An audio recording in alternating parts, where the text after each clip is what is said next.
ashamed of, of how you start at all. It's about how you finish, but you just have to want to grow. You have to want to evolve. Yeah. So don't think that you're doing something today and it won't have any impact on your life tomorrow. That is a damn lie. There is no right way to do the wrong thing. The wrong thing is going to always be the wrong thing, and it's going to always lead you down the wrong path. Don't think you're getting away with nothing. I don't care what it is. There is nothing that you could possibly do that you think you are going to get away with. I don't care if nobody sees you. God sees you and the universe sees you, and that energy will come back to you at some point in time. Guaranteed.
Yeah, my man. What's up with you, Torin? How you doing? How you feeling, boy? I'm good. How are you? You look good. How old are you now, T? 22. God, dog, man. I've been knowing you a long time, man. 6, 7 years. You was 15. 15. And they had you in that push-up challenge. Yeah, push-up challenge. And you out-pushed up all them boys. Hey, what's up, twins? What's up? What's up? We got Markel and Markeem. Yes, sir. Okay, which one is Markeem? The one that don't talk? Okay. And you Markel, the one that really don't talk? Okay, cool. Y'all got the same shirt on? No. Okay, just make a show. Oh, okay. You got different stripes. How y'all doing, man? Good. Good. Y'all answer the questions at the same times often?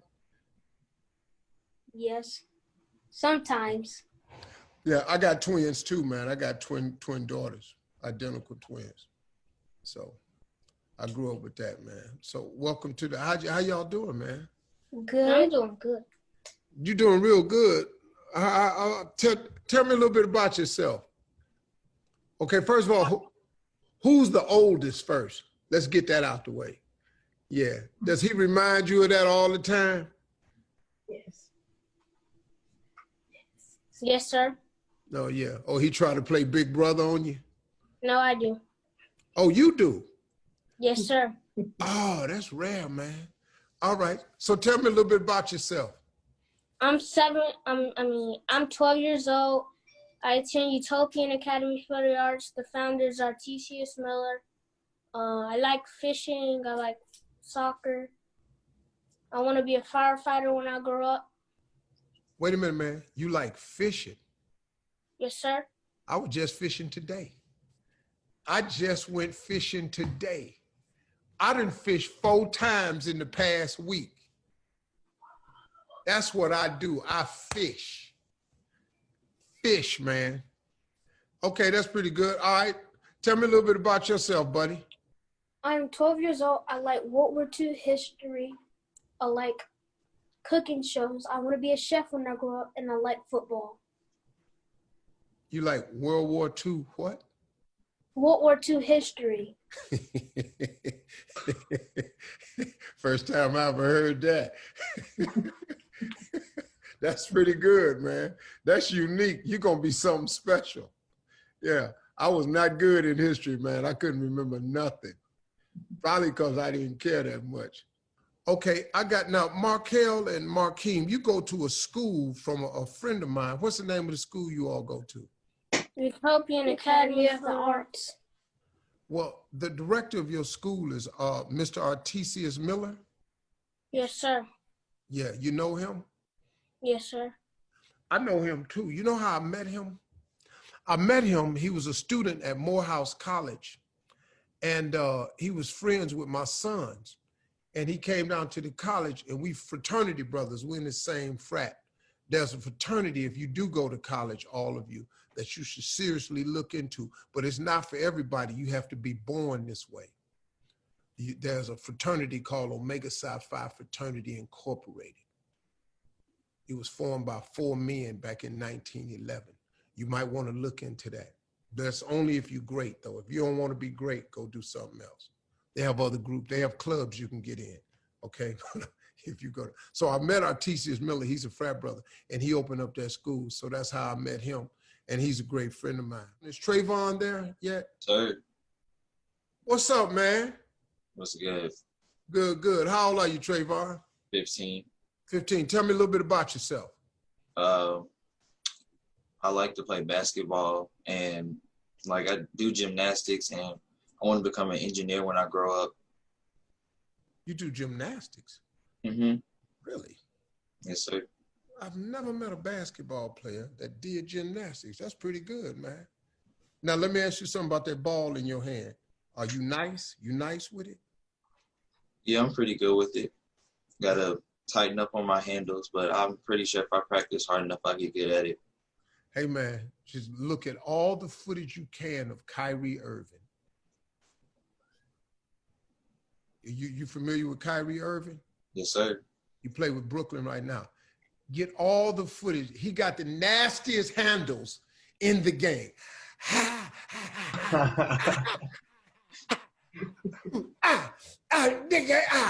That's breaking ankles the whole time. That's what I never had, handles. I had hops, but I didn't have handles. But if you threw it to me, Lord, I could fly. It just, couldn't take the ball with me. So Trayvon, if you had to ask me a question, man, what would you ask me? Well, since me not knowing my father, since date of birth, like, what is something that you can tell me about manhood that I should know at this age? Well, first of all, not knowing your father, I cannot tell you that it doesn't matter, because it does. Because it affects young men when they don't have a father in their life. It affects young girls when they don't have a father in their life. Because you constantly ask questions about, why? Why isn't he here for me? Why won't he come to my game? Why won't he write me? Why won't he talk to me? But like I say at the camp, man, I want you to understand something about your father when he's absent from his life. Sometimes these men have issues that they need a lot of help with. And I told Torrance when he was 15 at the camp, I said, there will come a time where you may meet your father. You will be taller than him. You will be stronger than him. You will resemble him, and you're going to have feelings towards him. But what I try to tell young men who don't have fathers is don't hold the bitterness, because you have no idea what he's going through. Because let me tell you something. If you are a father in this world and you are not active in your child's life, for whatever the reason, God does not let you off the hook with that. Your father is somewhere paying for this right here. He's nowhere enjoying his life, having a free ride. It doesn't work that way. God, when he makes us fathers, we should become dads. See, first of all, any man can become a father. All you got to do is have sperm. You can become a father. It takes a special man to become a dad. See, because when you call your father, you go, Daddy. It takes a special man to become a dad. It means you have to now apply a lot of the principles to the life of a child. Some fathers, due to problems that they had growing up, never learned that, are incapable of that, or for some reason are pushed out in a position where they think, well, man, ain't no need of me going over there now. He probably ain't checking for me. He probably pissed off at me. I don't know what to say to him, because men don't really deal oftentimes with emotions the best way they should. The next thing I would like to tell you is, and I spoke about this earlier, is God don't make no mistakes. See, Trayvon, the reason your mother and your father got together 15 years ago was to produce you. Because God needed you to be here. I'll tell you something else. You're so special that of all of the thousands of boys that want to come to this mentoring camp, how is it, think about this for a second, that you and these other young men on these squares on this camera happen to be the ones that's on this call tonight, happen to have met Torrin, a 22-year-old that been in my camp since he was 15, and you getting on the phone, you getting on here with Steve Harvey. How does that work? There are, I think, I might have this number wrong, but somewhere around 35, 37 million African Americans in the United States, 37 million. Y'all the 6 dudes that's on this phone tonight, on this Zoom call? What? You can't tell me that don't stick out as kind of special to you, that them twins is here, that Trayvon is here, that Michael is here, that Torrin is here. That don't kind of stick out special to you. So what you have to understand, Trayvon, is that even though you don't know him, while you were created by God is still unfolding. And this right here, this meeting of us, is one of the things that God is plugging into your life to fill a gap that you need.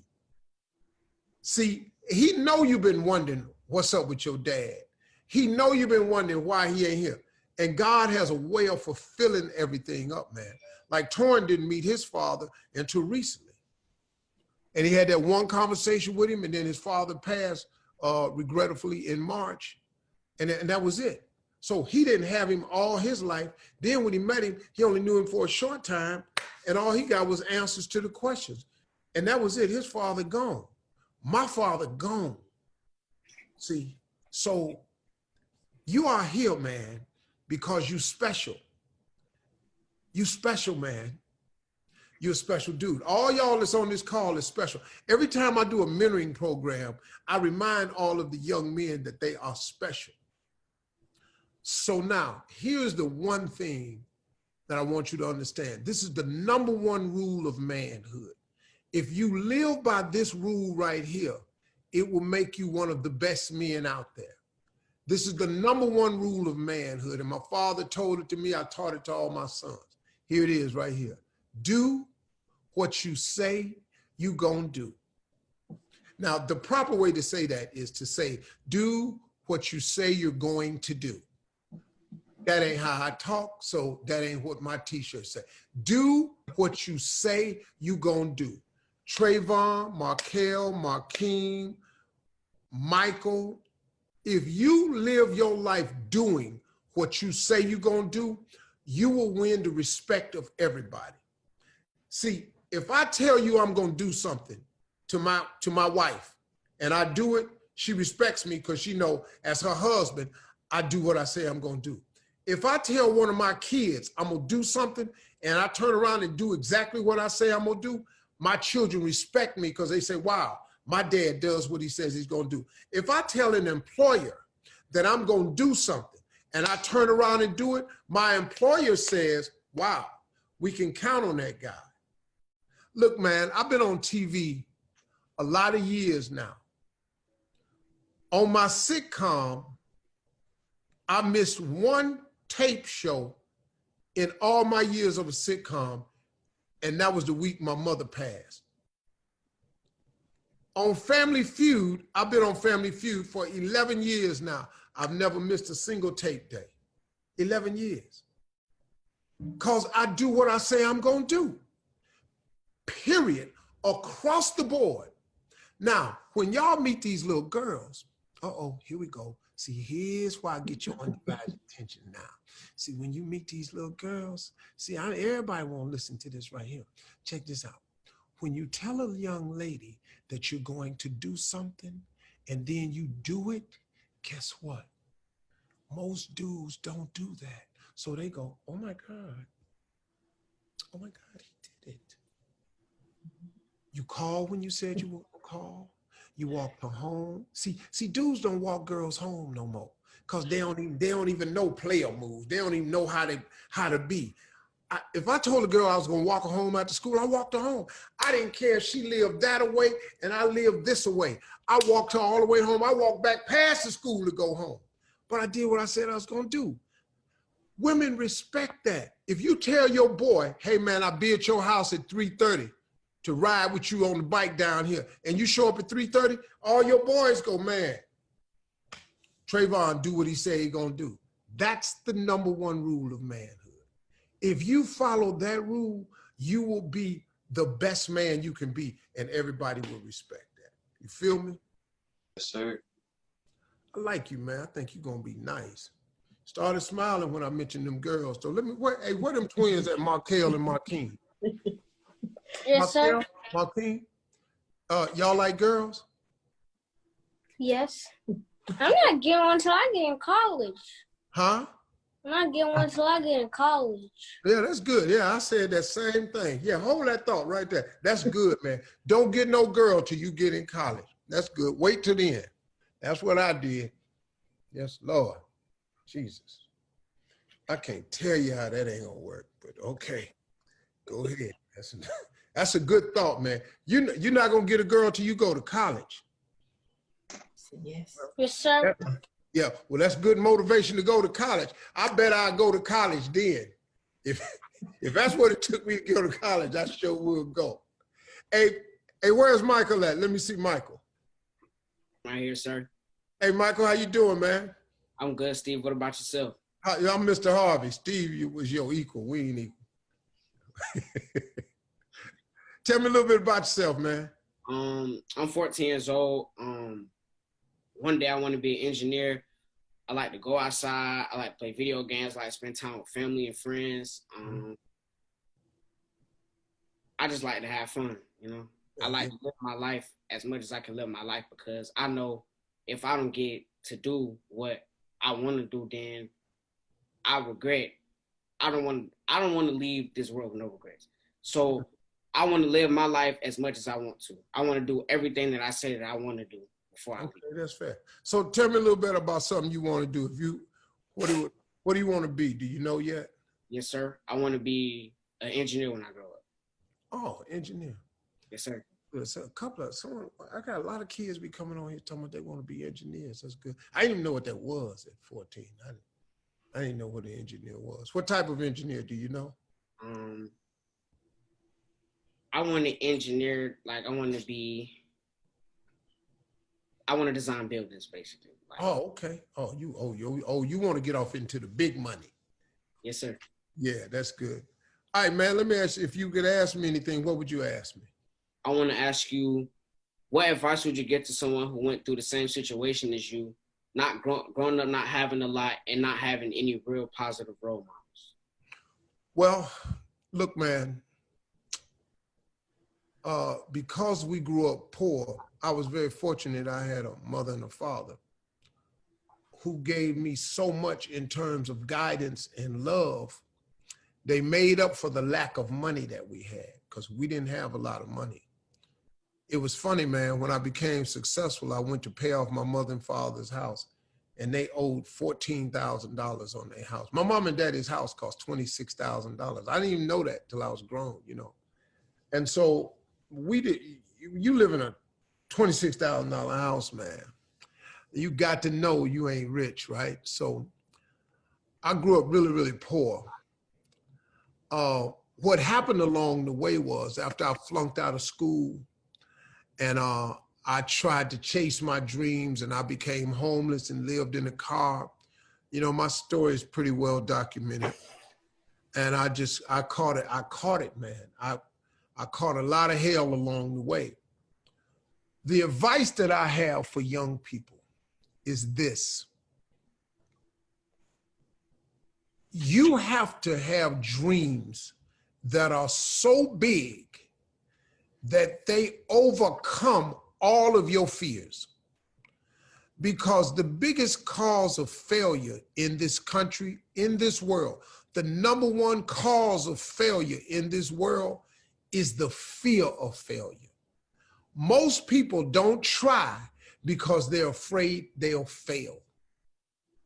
Do you know that? Most people don't chase their dreams because they what if they self right out of it. Man, well, what if they don't like me? What if I go down there and they don't pick me? What if I don't know the answers? What if I don't look like they want me to look? What if I don't pass the test? What if I can't jump or run as high as everybody out there? And they don't even bother chasing their dreams because they what if they self right out of it. What I did was my dream that I wanted to be on TV so bad was so big that it caused me to overcome all of my fears. Every setback I had, when I had a severe stuttering problem and I couldn't talk in school, I could not talk when I left my house. I stuttered severely. Me wanting to be on TV helped me overcome that. When I flunked out of school and I had no diploma to show job people, my wanting to be on TV was so big that it helped me overcome that. When I ended up living in my car and was homeless with no front door, bathroom, no TV, no telephone, my desire to become a TV star was so big that it helped me overcome that. Because in your darkest moments, if you can maintain the vision of the dream, if you can fix in your mind what it is you want to be, no matter what's happening to you, you don't know your father, you poor, you live in rough conditions, you've been traumatized, man, so what? You ain't the only person been traumatized. You ain't the only person don't know their daddy. You ain't the only person grow up poor. You ain't the only person trying to figure it out. I can show you millions of people who have tried to go through all those things. But that dream has to be so big. And if you can tie those dreams, fellas, into faith, if you can pray, if you can go to God, if you can ask God to help you when it get dark for you out there, them two things right there, your dream and your faith, you can't miss. You can't miss. It's impossible. You'll be successful if you keep the dream alive and you keep the faith. I don't care what happened to you. Believe in your heart and your mind that it will happen, and it will. I don't care what happened to you. I don't care. You're going to meet a little girl that you're going to be crazy about. She just ain't going to see that in you. She ain't going to see it. All y'all done probably did it. You probably didn't like the little girl up at the school and she wasn't feeling you. Dog, it happens. You know how many times I had my heart broken? It was a girl, man, I wanted to go to the junior prom with, to the dance. And I asked her to go to the dance with me and she said no. And it bothered me because I was 15. And so I asked, I said, why won't you go to dance with me? Do you know what she told me? She said, I don't like your facial features. Well, what the hell? What the fuck? What I'm supposed to do about this bullshit? Hold on. You don't like my facial features. I ain't got money for plastic surgery. So where we at? They didn't even have plastic surgery when I was a little boy. I ain't got no money. You don't like my facial features. I'm sitting there going, none of them? How about my eyebrows? Give me something. Hell, I always had nice teeth. I always had a pretty good smile. Give me something. I don't like your nose and lips. Well, damn it, they're not gonna change. See the thing, my nose and lips, you see the size they are right now? They was the same size when I was 8. They was the exact same size when I was 8. It ain't never changed. That girl told me I don't like your facial features. Well, let me tell you a true story, man. I messed around and I made it. I became famous. I was a touring stand-up comedian, and I went back to Cleveland, Ohio, to the to the music hall. Sold 5,000 tickets. Everybody, Steve Harvey back home in Cleveland, sold out the music hall, 5,000 people. I remember dressing room after the show, a lot of family and friends came down. A guy said, hey man, it's a fine chick out here, man. Said she know you. I said, okay, bring in the dressing room. She come in the dressing room, and it was the girl that I had asked to the junior prom. And let me tell you something, man. She was way finer then than she was in school. Oh, I was head over heels over this chick when I was 15, but when I saw her again at 38, whoo, this chick was, bam, she had it all. She said, we talked for a while, I remembered her. She said, you remember me? I said, yeah. She said, well, I thought you had forgot all about me. I said, no, I always remembered you. She said, would you like to go out and have a drink? I said, I don't drink. She said, well, how about some coffee? I said, I don't drink coffee at night. She said, well, do you want to go grab a bite to eat? I said, I ain't hungry. She said, well, okay, well. Then we had a little bit, and then she left. So my buddy came to me, he said, Steve, he said, man, you out your mind? That fine chick right there, dog. She asked you to go eat, you said no. She asked you for coffee, you said no. Then she asked you for go out for a drink. I know you don't drink, but you could have went out and drank something, get some Kool-Aid. Why ain't you go out with your brother? You know what I said? I ain't going nowhere with her. You know why? Because she don't like my facial features. Yeah. See, I remember that. So since you didn't like my facial features when I was poor and 15, I don't need you liking my facial features when I'm 38 and rich. Because I made it, man. And back at 15, it didn't look like I was going to be nothing. But at 38, I was on TV. I was rolling. Now, you know, I probably could have handled it a little bit more in a better Christian way, but I ain't never been that good a Christian no way. So whatever, you know what I'm saying? Anyway, talking to two 12-year-olds. They ain't even understanding that story, but you will. You'll have a girl story when you get up there. Hey, Torrin. Yes, sir. So kind of tell me, man, because I've been knowing you since you was 15, man. What has the camp meant to you? Oftentimes, a lot of times when I'm asked that question, I think it's hard to even quantify how much, you know, the camp means to me. I first came to the camp in 2014, 2013. Somewhere around there. And I didn't go to the camp because I wanted to go. I went to the camp because I wanted to go on a date with this girl and with my friends. So that night, it just so happened to be the deadline for the application. So my mom told me I couldn't go to the movies unless I did the application. So I did it real fast. Movie started 7:25. I probably had it done at 5. But it's, you know, I thought it was going to be thousands of boys applying for the camp. So if I do it and I do a half effort, I probably won't get in. About a month later, my mom had that smile on her face. Not like she was happy to see me. It was more so like she had something up her sleeve and she said we had got in. I said, got into what? She said the camp. My heart dropped. I was so hurt because I had just got a job. It was my first job when I was working with my best friends, and it was a concert night, so it was going to be girls everywhere. So I was so hurt. I was mad. I didn't talk to my mama. We made it to that day. And we got to the registration booth, and the lady there, she was asking how we was doing, all this stuff. I didn't say nothing. I just looked at her. But after I got past, you know, the initial shock of the aura of being around so many men at that time, I noticed that it was kind of like layers started to fall off unintentionally, like just becoming more comfortable.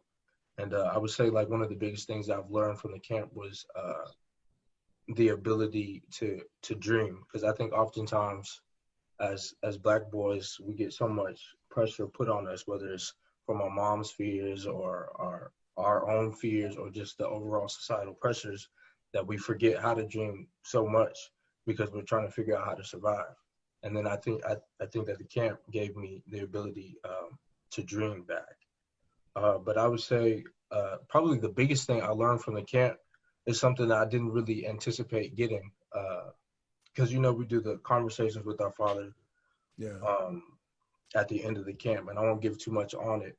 But I remember there being a portion where you're talking about one day, a lot of you are going to see your fathers, and you're going to be bigger than them. You're going to be stronger than them, and you're going to have to look at them a certain way. So I see my father after that, but probably it was my freshman year of college, and my dad started getting sick.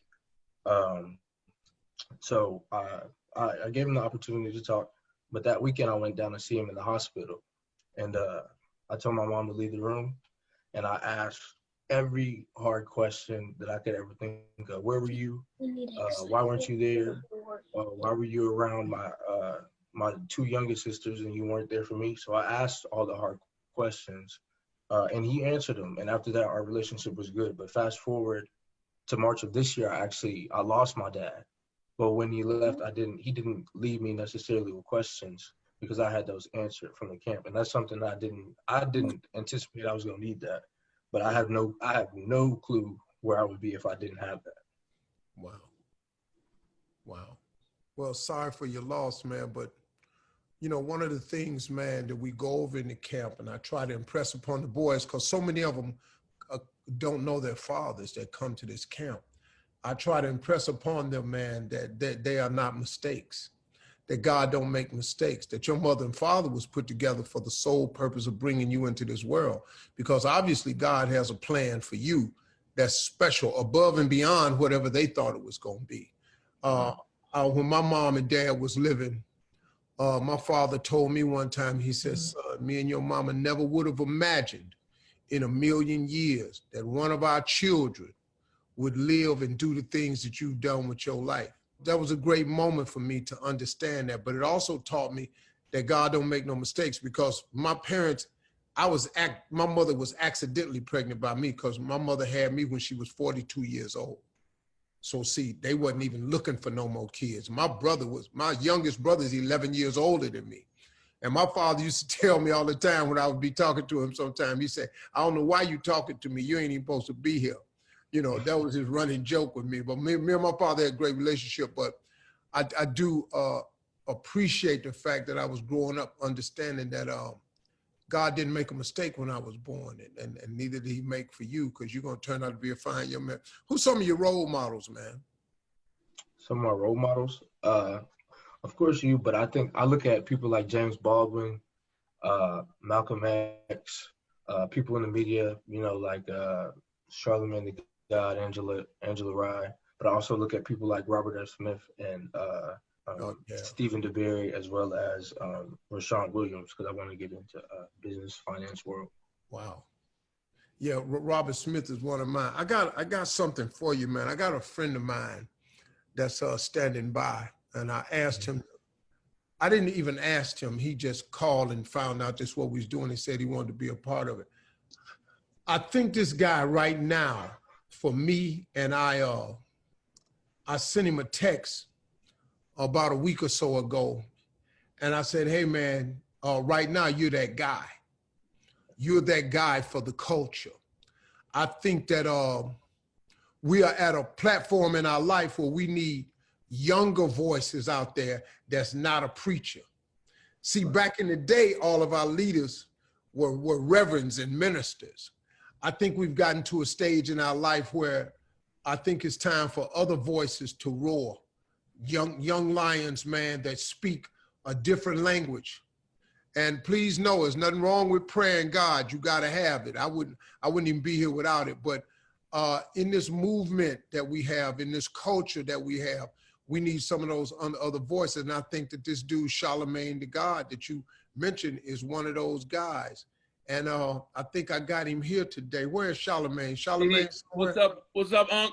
My man, there we go. How you doing, my brother? Dog, you that dude right now. And I text you that, and I told you that because I listen to you, man, and you just that dude right now. You that young lion that we need, and that ain't a minister. Thank you, man. I give all praises due to God. Like you just said, I told somebody yesterday, because I was going through a little something, and I told somebody yesterday, they was like, well, how do you keep going? I said, I'm an old school Southern brother, man. All I know is God. Give it to God. Let go and let God. Man, that's powerful. See, that's a side of you that people don't oftentimes get to see. And I think that's an important lesson for people, because I have no explanation for my existence today if it wasn't for God. There's no way I would have overcome the things I've had to climb out of, the holes I've been in. And to hear you say that is enlightening, man. This young brother is Torin, that's on the radio. He's been in my mentoring camp, and I know you've been listening, but he was a powerful young cat, man. And Torin, if you wanted to say something to Charlamagne, what would you say or ask? Firstly, I would definitely say thank you for being unapologetic for who you are at all times, especially in this cancel culture that we have. It takes a lot of bravery, and it's appreciated to say and speak your mind. But I think I would ask, given the climate that we're in with all of the police brutality and racism in America, what would you do differently in my generation that your generation didn't do, so that the movement doesn't stop? Well, Torin, good to meet you, brother. Honestly, I would keep doing what y'all doing, meaning I would fight, right? Not physically fight, you know what I mean, but just fight, you know. I think that we're at a time right now, if you really look at what's going on, this is really a divine season, meaning that if you look at what happened the past 3 months, God made everybody just be still. Mm-hmm. That's it. We couldn't do nothing but just be still, be around the ones that we love. Whatever problems we had, we couldn't run from them. Like we had to sit down and like deal with our issues and deal with what we were going through. And now, when you know this whole situation happens, where we seeing the police brutality and we seeing our brothers get killed, it's like we don't have nothing to do but change the system. We don't have nothing to do but fight. We don't have nothing to do but be out there in those streets and make sure that the next generation has it better than our generation. So I think it's a beautiful thing, man, because, you know, y'all really have the opportunity to make history in a real way. Because, you know, even in the book of Revelations, when it talks about the end of times and the end of days, I don't think that the world is going to end. I don't think civilization is going to end, but I do think that we are approaching, or we've come to the end of a very wicked system that was built on white supremacy and it's systemic racism, and y'all have the chance to dismantle that in a real way. So I would just tell y'all, keep going. Yeah. Hey, Charlamagne, what is it about? What are some of the advantages you think that this generation has? How can they take advantage of the advantages that you think they have? And what is it that spearheads and moves them, in your opinion? Oh, it's definitely technology. I mean, look at what we're doing right now. I don't even know where everybody at. Yeah. Like we didn't have this growing up. We had telephones with the cord on it. And you had your farthest you could go is from the kitchen to the little living room. And that was if you lived in a trailer. You know, so for me, I think that y'all don't have to wait on nobody. Like, I had to go get an internship at the radio station and then, you know, work my way up from promotions to programming in order to get my voice heard.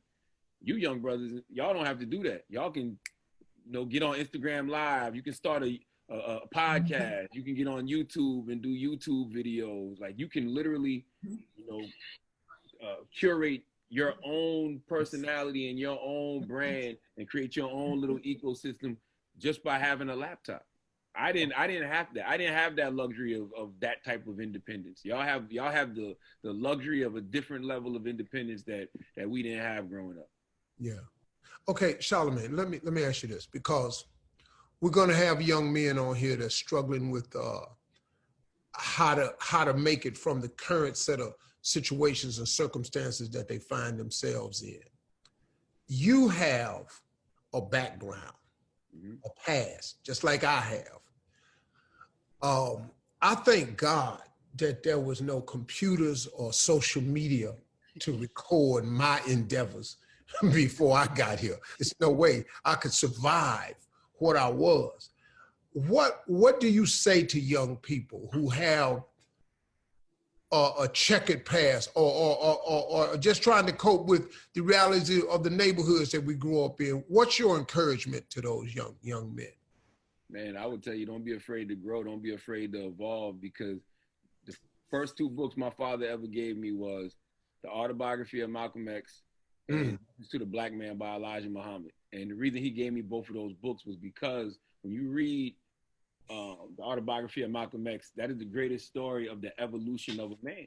You know, you can't have Malcolm X without Malcolm Little. Malcolm Little had to go through those trials and tribulations. He had to be that pimp, that drug dealer, you know, that hustler, that stick-up kid. He had to be all of that in order to bump his head a couple times, to end up in prison and even get those teachings from the Honorable Elijah Muhammad that transformed his life. But he wanted to transform. You know, he opened himself up to God. He opened himself up to a higher power. And that's the thing about when you grow up in a certain environment, you're not born a bad person. You're not born a bad child. You just start engaging in whatever opportunities is around you. You know, a lot of us want to make a little bit of money, so you might start hustling. You might start running with the wrong crowd. Who knows? That's why association is very important. But I wouldn't be ashamed of, you know, of how you start at all. It's about how you finish, but you just have to want to grow. You have to want to evolve. Like, I was blessed enough to have a father in my life who always told me that if I didn't change my lifestyle, I was going to end up in jail, dead, or broke sitting under the tree. And I watched all my older cousins who I used to look up to and who I thought was so cool, they ended up being the broke brothers sitting under the tree. And then I had brothers that was going to jail, and then I went to jail myself, and then I saw people around me getting killed. And it comes a point in time where you like, yo, my dad is telling the absolute truth. I just was lucky enough to learn that at an early age, and I always had the wisdom to know that whatever I do in my life today directly impacts what happens in my life tomorrow. I always could see the future. I was always thinking about, okay, how's this going to impact me 5 years from now? How's this going to impact me 10 years from now? Like, I still think like that to this day. Yeah. So don't think that you're doing something today and it won't have any impact on your life tomorrow. That is a damn lie. And I just told somebody this earlier today. There is no right way to do the wrong thing. The wrong thing is going to always be the wrong thing, and it's going to always lead you down the wrong path. Don't think you're getting away with nothing. I don't care what it is. There is nothing that you could possibly do that you think you are going to get away with. I don't care if nobody sees you. God sees you and the universe sees you, and that energy will come back to you at some point in time. Guaranteed. Okay. I have paid for every single mistake I've made. Absolutely. I have had to harvest the crops of every seed I've sown. So I just learned as I got a little bit older, man, hold up, partner, you got to pull up, because life got enough challenges as it is. So the last thing I need to do is be out here sowing bad seeds, because I got to eat the fruit from that. And it don't taste good, man. And so life being as challenging as it is, what Charlamagne is saying is exactly right. You can't do wrong on no level and expect good to come out of that. And skip the reasoning and the rationale you put with it. I got to do what I got to do. I got to keep it real. You know, we in the hood, we got some terminology, man, that, you know, I got to keep it real. No, you ain't got to keep it real. You got to keep it moving. That's See, right. Everybody come with you, can't go with you. You can't run with the same crowds when you get to a certain level. And it ain't that you becoming bougie, it's that you moving on. And once you elevate to a certain level, you know you got some people around you that can't be at that level. And if you invite them on that level, they're going to mess it up for you. That's right. And so you have to make choices, because like Charlamagne said, they don't go away. They keep on. You know, I wish I had understood that in the 9th grade. I didn't know that 9th grade was going to affect me with college. I didn't know. And so 9th grade affected me with 10th grade, because I failed 9th grade and had to repeat. so I had to do 9th grade twice. Hey man, I went to college simply because of affirmative action. They had a Cleveland scholarship program, and they just gave it out because blacks wasn't going to Kent State no more because of the killings in 1970. So they wanted some more black students. They passed out some Cleveland scholarships. I got one. I went down there and flunked straight out of there. I had no study skills. I had nothing. I hadn't developed anything in high school to get me in college. And that threw my life into a turmoil. Now, did I recover? Yes, I recovered rather nicely. But boy, oh boy, oh boy, did I pay the price for not studying, for not getting it right.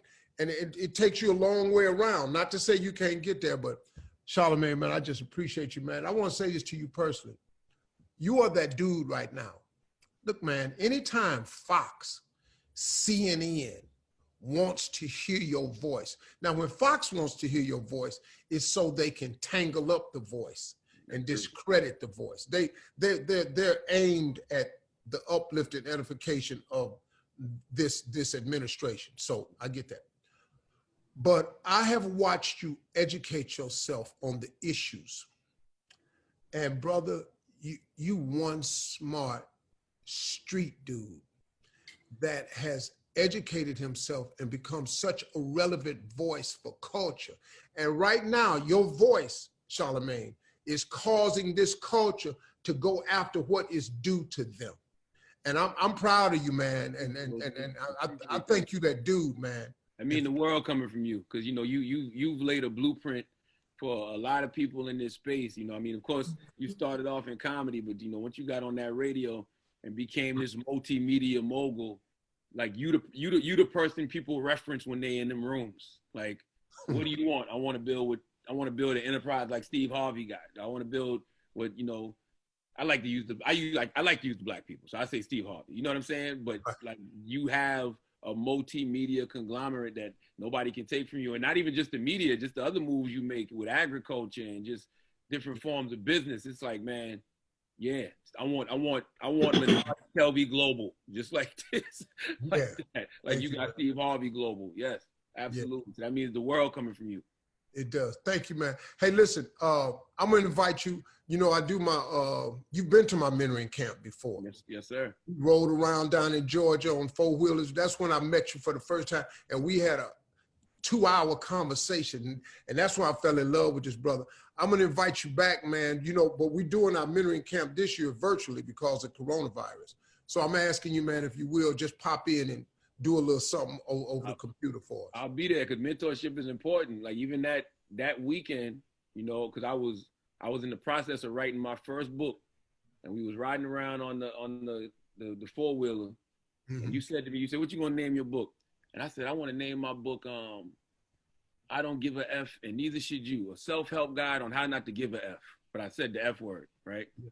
And you looked at me and you said, Don't do that. That's stupid. You said you said don't do that. You said people out here need to give a F.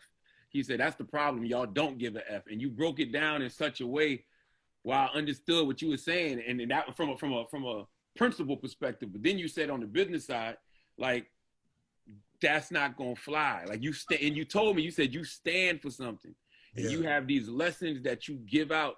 And you need to be teaching these people something. Like you've lived a life, you got experiences. Teach these people something. Don't teach them how not to give a F. Teach them something. And I took that to heart, and I was like, you know what? Okay. Yeah. You're right. He got a point. You did, man. And I'm a New York Times bestseller now. Come on, boy. So, you know. They can't put "you don't give a F" on the cover of a book and set it at the front of the bookstore window. When you're black. They can do it when you're white. No, they can do that. Look, you can't take your clothes off in Hollywood as a black woman and expect to stay relevant. That's right. Now, white women can do a lot of stuff and be relevant, but you black, you can't do that, man. I'm proud of you, man. I thank you, man. Hey, listen, and let me tell y'all something else, too. Charlamagne was supposed to do a national television interview, and he put it off. He said, no, man, mentoring Mondays is important. I'm going to give some time to these young black boys. So I want you all to know that he stopped a nationally televised show and said, I'm going to mentor these young brothers. That's the type of dude you are. I love you, boy. Appreciate you, Unc. All right, Michael, Trayvon, Torin, Markeem, and Markel. Peace. Yeah. Peace. Hey, let's go, man. I got a couple of things I want to do for y'all. First of all, I want to thank Charlamagne the God for coming on. I want to thank Torin, man. So here's what I want to do first. I have something I want to do for each one of you on the phone. First of all, let me start with Michael. Michael, this is what I want to do for you. I want to invite you to our virtual mentoring camp this year to make sure that you come to the camp this year, because it's going to be virtual this year because of the COVID. You know, they won't let us, you know, be that closely tight together. And the sleeping quarters at our camp is pretty close. So we're going to do it virtual this year. And I want to invite you there, Michael. And then I want to give you and your mom to help you out because it's a little tough right now. We have some great friends of ours at Target, and Target and the Steve and Marjorie Harvey Foundation want to give your family a $500 gift card to just go to Target and help with that. Is that okay, Michael? Yes, sir. All right, now the twins, let me talk to Markel. Markel, listen to me.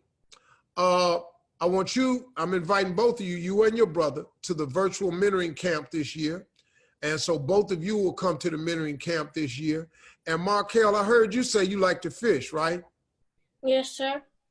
So I got a partner of mine that comes to the camp that teaches boys how to bass fish. He has a program to teach young people about fishing. Well, we're going to give you some fishing gear. We're going to buy you some brand new fishing gear, Markel. And then when we're going to have you get invited by Kendall, and Kendall is going to take you out with him. He's a pro bass fisherman. He's going to take you out on the boat with him, with your parents' permission, and you're going to go on a fishing outing with him. All right? Thank you. Sound okay? Okay, yeah. Yes, sir. Yeah. Hey, now, Marquine, Yes, sir. you want to be a chef, right? Yes, sir. So if you come to the virtual camp, I'm going to introduce you to a celebrity chef named Wendell Price. Wendell Price, he's a celebrity chef. You're going to be cooking with him. And what I want to do, my golf tournament is June 27th in Atlanta. You are going to be with Michael Price at the golf tournament, and you're going to be the sous chef. You're going to be the sous chef at the golf tournament. Yes, sir. So that's going to be good for you, all right? You got that? Thank you. Oh, don't worry about that. I got some more for y'all too. Now, Trayvon. Yes, sir. All right, my man. I got a couple of surprises for you. You're going to come to the virtual mentoring camp this year also. Okay. But I'm going to introduce you to a buddy of mine, DeAndre Bembre, that plays for the Atlanta Hawks. He's going to mentor you and invite you to the Hawks games as soon as they open up, so we can see really how serious you are about that b-ball career you're talking about. You feel me? Yes, sir. All right, so you'll be meeting a great ball player with Atlanta Hawks named DeAndre Bembre. Okay, so we got that.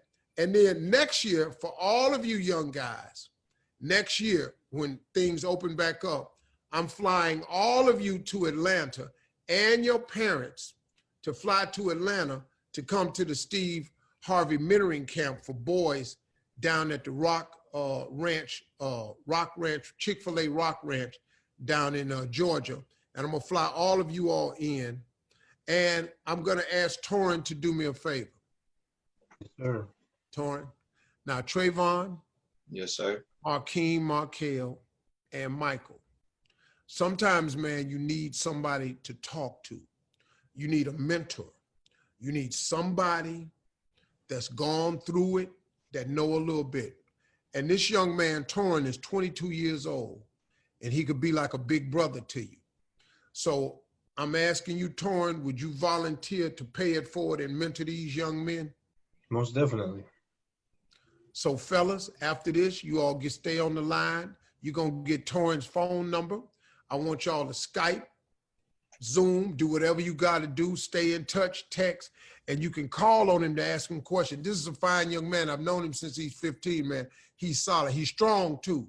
And he cut up now, so if you don't wanna do no gym stuff, don't call.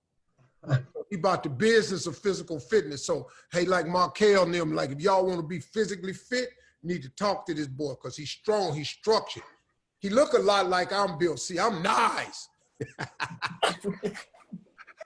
I'm nice. Yeah, I'm real fly. Oh, for real though, for 63, I'm fly. Now, I don't look like him, but you know, can't have everything, you know. So let me see if I got everybody, man. I think that's everybody. I think we covered you guys. I think we got a lot. And so that's what I'm gonna do, man. We're gonna take care of y'all. I want y'all to stay focused, man. I want you all to use Torrin. Use Torrin to call him if you need something. Don't ever give up. Keep the faith. Don't stop dreaming. Don't stop praying. Don't stop believing and don't ever give up. And rule number one, do what you say you're gonna do. Now, all y'all talking about going to college, getting a girlfriend when you get in college, you better do exactly what you say you're gonna do. Because if you don't, when I see you, I'm gonna bust you dead upside your head. And I don't care, because I got money for lawyers. I can get out of trouble, but I'm gonna punch you dead in your head. But I'm gonna do it like behind a garbage dumpster or something, so I could just say you fell into the garbage dumpster. That's what I'm gonna say. I'm gonna bust you dead in your head. I'm gonna tell you fell into the garbage dumpster, because I'm gonna do it in the back behind the stove. When we go to Target to spend that money on that $500 gift card, that's when I'm gonna bust you in your head behind the dumpster at the Target. Because I think they got red dumpsters with the little circle on. I'm gonna slam your head right in the middle of that bullseye. Bam! But put a little knot on your head. You can look up. As soon as you look up, you'll see it. As soon as you look, and you just go, ah, damn, he done knocked my ass out. And that's what I'm gonna do. So, hey man, listen, I love y'all. I appreciate y'all coming in, joining me on Mentoring Mondays. Mentoring matters, man. It really, really does. And Torrin, thank you, man. Thank you. And I want to send a shout out to Charlemagne the God. I want to thank our sponsors at Wells Fargo. I want to thank Chick-fil-A. I want to thank Coca-Cola. And just all of the people, man, that really put out a lot of effort to make this special. So y'all stay in peace, man, and we'll see you soon. Yes, sir. Yes, sir. All right, peace out. Yeah.